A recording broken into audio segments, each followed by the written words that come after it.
అయ్యా చంద్రబాబు 30 ఏళ్ల క్రితమే నువ్వు ముఖ్యమంత్రి పదవిలో వచ్చావు.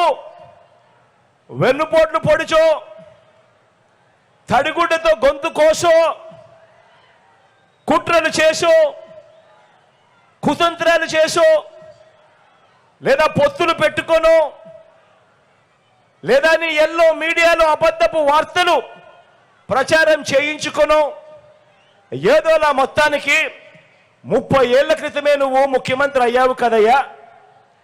మరి 30 ఏళ్ల క్రితమే ముఖ్యమంత్రి అయ్యావు.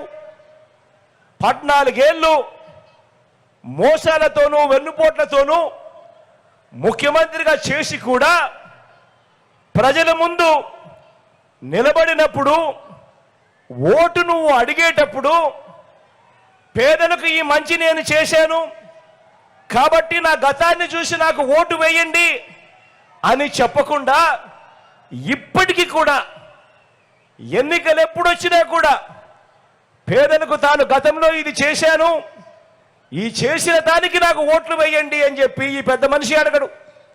ఇప్పుడు కూడా ఎన్నికలు వచ్చేసరికి ప్రజలను మభ్యపెడుతూ జనం ముందుకు వస్తాడు.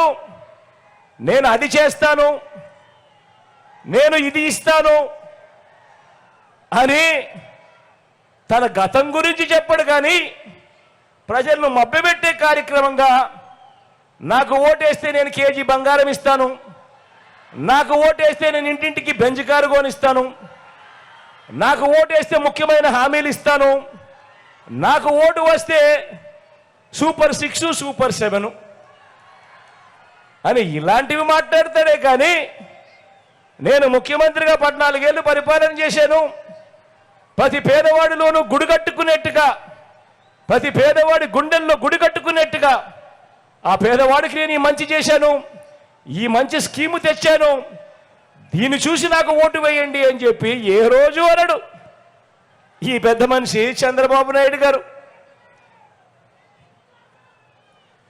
నేను ఇదే ప్రశ్న అడిగా మీ ముందు, ఇదే సిద్ధం సభల్లో ఎన్నో సందర్భాలలో సిద్ధం సభకు వచ్చిన లక్షల మంది ముందర ఇదే ప్రశ్న కూడా అడిగా. పోనీ దీనికైనా సమాధానం చెబుతాడా అని అంటే దీనికి చెప్పడు, నాకైతే చెప్పడు, కనీసం మీకైనా చెప్పాడా అని అడుగుతా ఉన్నాను. ఇలా అబ్బా 2 చేతులు పైకెత్తాడు, ఇలా ఇలా ఇలా ఇలా ఇలా ఇలా ఇలా ఇలా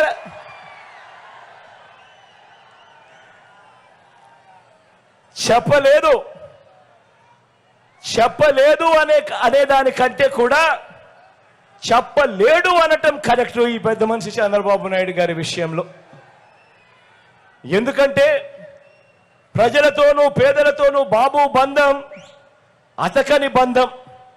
అందుకే నోటికి ఆయన ఫెవికాల్ వేసుకుంటాడు, నోటికి ఫెవిక్విక్ పూసుకుంటాడు, పూసుకొని నోరు మూసుకుంటాడు.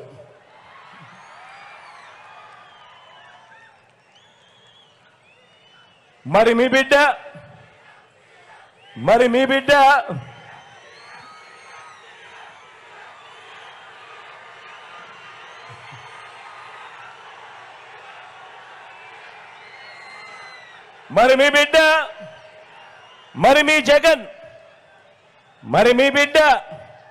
మీ జగన్ సిద్ధం అని సభ